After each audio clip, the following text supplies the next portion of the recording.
stands out about Clemson as you started this prep now going into the bowl season?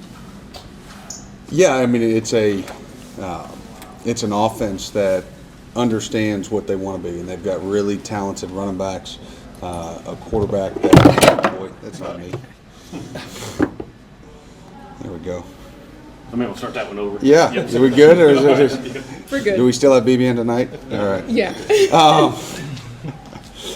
Yeah, it's a really good offense, and they were obviously when you have a changeover at coordinator, right? You have to kind of get into a groove and find yourself, and they've done that.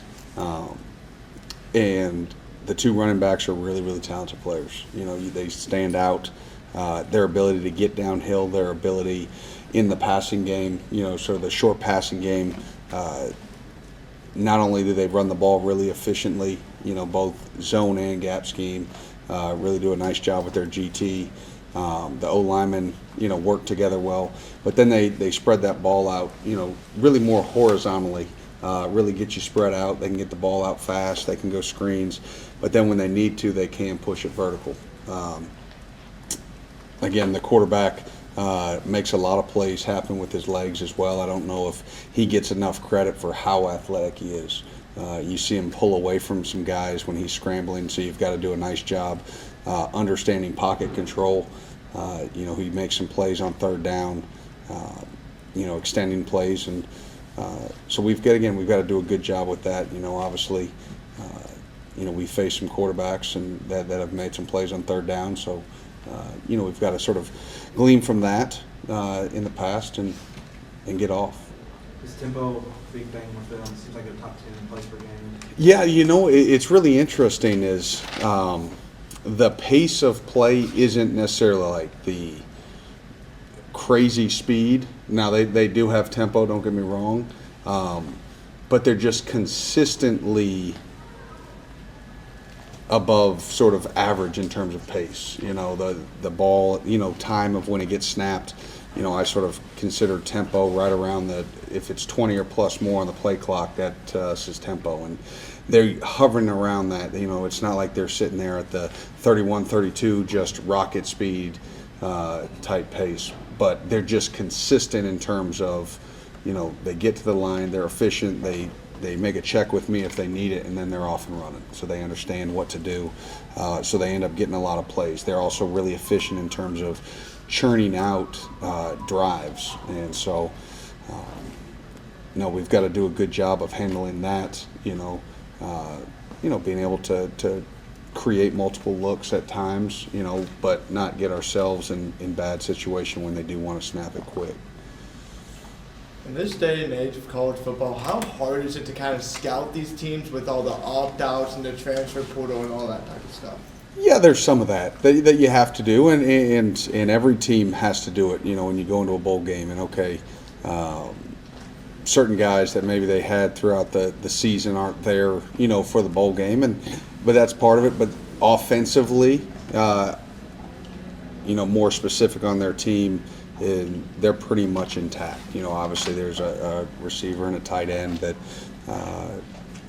it does not look like they'll be there at the bowl game, but for the most part, their offense is intact, their offensive line is intact, quarterback, running back. So, the other one I didn't mention, the tight end, number 9, is really impressive. I think athletically, obviously, Brock Bowers is kind of in a league of his own, but from a tight end that we faced all year, I think athleticism-wise, what he does in the pass game is as good as we faced outside of Brock. So that dimension can really open up, especially in the red zone.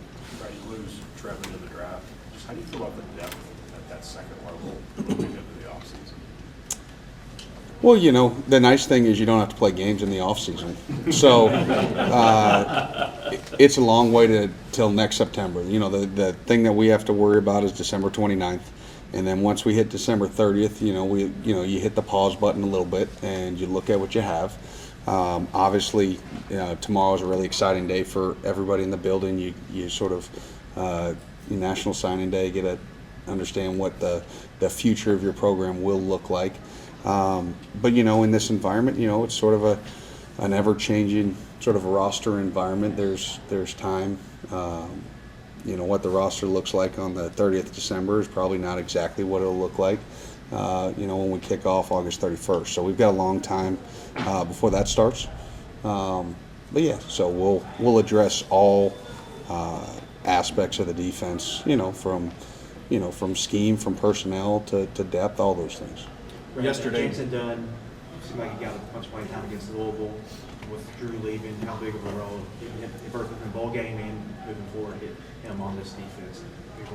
Yeah, he's one of those guys that I've kind of circled in terms of he's shown gradual improvement, and that's what you're looking for throughout the season. And I've been proud of him, because it hasn't always been easy since the time he stepped on campus to where he is right now. And hey, listen, for him to be a guy that helps take us to where we need to go, he needs to continue to push his game and his level, his understanding in this defense. But he has made significant strides since he's been here, and someone that I'm encouraged about, in terms of what he can provide us in the future. Obviously, did some nice things in the Louisville game. Look forward to seeing him make some plays, hopefully on the 29th. And then again, once we hit the 30th of December, we'll sit back and we'll see, okay, what do we have and where's the best position for each one of these guys, and we'll go from there. Brendan Bates said yesterday it is a surprise when guys hit the portal because they don't talk about it during the year. What were the conversations like with Trevin for him to make that decision right now? Yeah, there's been, obviously conversations, once the game ended, against Louisville, and then you get through the season, and then you have to make some decisions, and obviously those are sort of closed door things that I don't need to discuss in public, and ultimately the decision that he felt was best for him, and we're supportive in all of our guys. When they decide and they think that's the best decision for them, we've got their back, and anything they need through the next process that they do, we're here for them. And I think he's going to show really, really well for himself. Right, we think of transfers as instant impact guys, both Jansen, with Ranger, some of these guys that it takes some time to develop. How much do you look at that in the portal when you're recruiting guys thinking this might be for the future, or are they all we need plug and play at this moment? Yeah, you know what? I think each individual guy is different.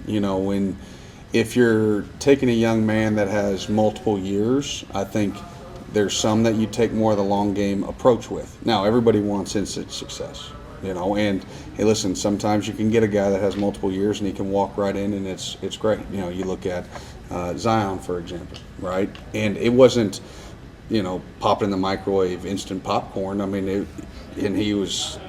he said it after he started the Georgia game, and I think someone asked him in the media, hey, do you feel like you should have been playing more or starting earlier after his big game at Georgia when he had his first start last year? And he said, no, I needed to learn and grow to be ready for this moment. So now then there's other guys, when you think of Jaquez or Keyron or something that came in and essentially from the jump, they were instant impact. So everybody's got a little bit sort of a different style. Obviously, if you only have sort of your one year, the idea is not to bring him in to sit there and develop, a one and done guy. You expect to come in and make an instant impact. Brad, your kids have talked about looking forward to the challenge of playing sort of a brand name like Clemson, one of the established powers. How is that translated to the practice field? Yeah, I think when you face somebody that's got a little bit of cachet, like a Clemson, there's a focus and understanding that there's a lot of pride in that program, and you better show up and play a really, really strong game, right, or you'll get embarrassed. And so it's been spirited practices, really like their enthusiasm. It never once so far have you felt on like they're waiting to get out, they're waiting for Christmas, they can't wait for it to be done. It was funny, just a few minutes ago was, practice ended. Max Harrison was like, hey, is that it? like, yeah, practice is done. Like they're so engaged, it feels like it's going like that, and that's what you want.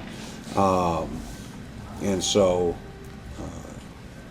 no, and hopefully it translates. Obviously, we got another, need a quality day tomorrow, and then, you get down to the bowl site, you got to be crisp, you got to be ready.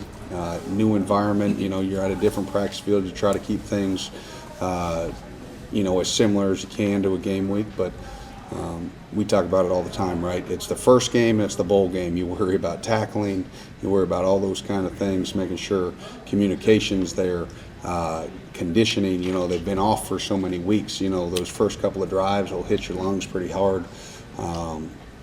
But then once that ball's kicked off and you make a couple of tackles, you get settled in and you remember, okay, this is what football's like. Right, following up on that, again, hearing about the excitement from the players, but for you as a coach, I guess how much, is there just that little bit of extra excitement? I mean, that's why you get the coaching, is to play these games and coach against programs like Clemson. Yeah, you know what? It doesn't matter who, for me as a coach, it doesn't matter who we're playing. I get that same excitement, the same butterflies, the same nervousness. It doesn't matter, right? And but yeah, obviously, when you get to play in a bowl game and you get to see sort of the culmination of all the hard work they've put in, through the ups, through the downs.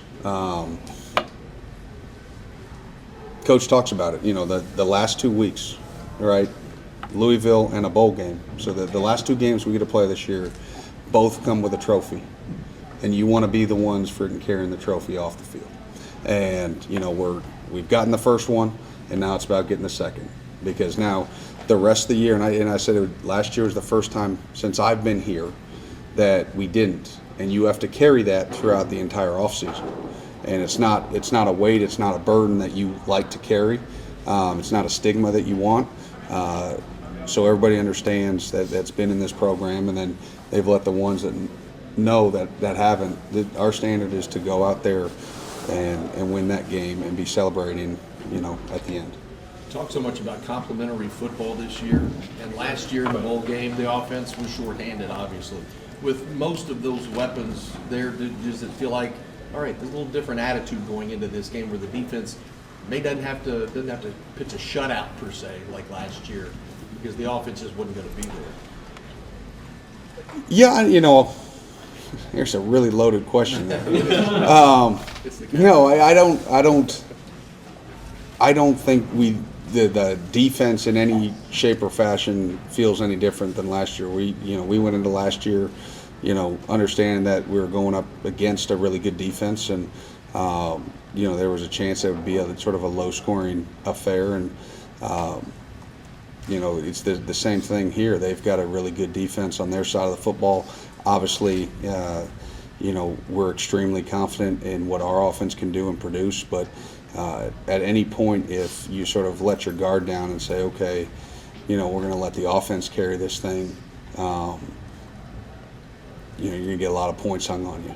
And so the mindset is always and will always be here, and if it ever changes, those guys will not see the field, is the fact that we're going to step on the field with the mindset of defending every blade of grass on that field, and no point is acceptable. Now, are they going to score at times in a football season? Absolutely, but that's never the goal to say is, okay, they'll be all right, offense will just pick us up. We know they're there, and we know that they're going to do a heck of a job, but if we could go in there and win by several touchdowns, and that would be the goal. We are fully aware that this thing's going to be a battle from start to finish, and so they better be prepared.